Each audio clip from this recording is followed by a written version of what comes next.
Hello friends, welcome to my channel. நம்ம இன்றைக்கி இந்த வீடியோவில் இங்கே பாருங்கள், இதோட கடைசி அறுவடை கீரை நான் ஃபுல்லாக தொட்டிலேருந்து எடுத்துகிட்டு இது நம்ம கொட்டிட்டு நம்ம மண் கலந்து நம்ம விதை போட்டுக்கலாம். ஆடிப்பட்டத்துக்கு நம்ம மண்ணை ரெடி பண்ணிக்கலாம். சூப்பரான கீரை பாருங்கள். நல்லா நமக்கு நிறையா நம்ம கீரை அறுவடை பண்ணியிருப்போம், பார்த்துருப்போம். அப்புறம் ஒரு முக்கியமான விஷயத்தை உங்கள்கிட்ட நான் ஷேர் பண்ண போகிறேன். ஒரு வருடமாக நான் காத்திருந்தேன். எனக்கு காத்திருப்புக்கு நல்ல ஒரு பலன் கிடச்சிருக்குது. நீங்களே பாருங்கள். இந்த ரெயின் லில்லி நல்லா சூப்பராக இப்போ நம்ம தோட்டத்தில் பூக்க ஆரம்பிச்சிருக்குது. இப்போ நம்ம கீரையெல்லாம் பறிச்சுட்டு நம்ம அந்த ரெயின் லில்லி எப்படி பூத்துருக்குது அப்படின்றத பார்க்கலாம்.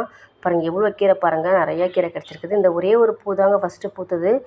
போன ஆடிப்பட்டத்துக்கு நான் விதைகள் கொஞ்சம் எடுத்துகிட்டு நான் போட்டு விட்டேன். அது நல்லா முளைச்சி இங்கே பாருங்கள், ஒரு வருஷமாக காத்திருந்து நமக்கு இப்போ தான் பூக்கள் பூத்துக்குது. இதுக்கப்புறம் நமக்கு கவலைப்பட வேண்டாம்.